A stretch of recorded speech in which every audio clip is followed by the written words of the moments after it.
Back in 2002, I was part of a film crew. We were filming at Peter's Cartridge factory. It was going to be a horror film.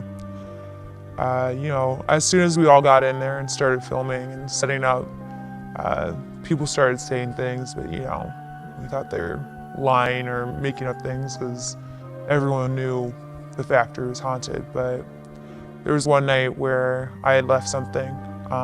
Everyone was leaving, so I went back into the factory. No one was there.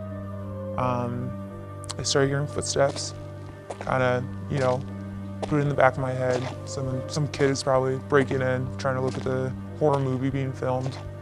But I kept hearing it. I went into one room to grab whatever I had left. Started hearing voices.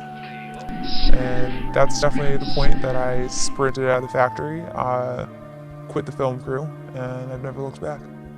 I live in the town of Kings Mills, which is the town surrounding the powder factory.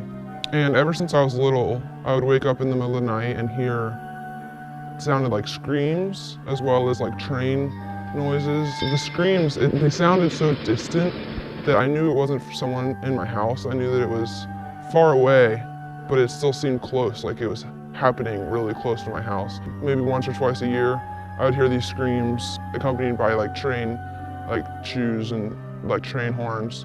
And then it was about 2 years ago, we were redecorating our house and we were taking the wallpaper off and we saw this writing on the wall, and it had the date that we later found was the date that the powder factory exploded.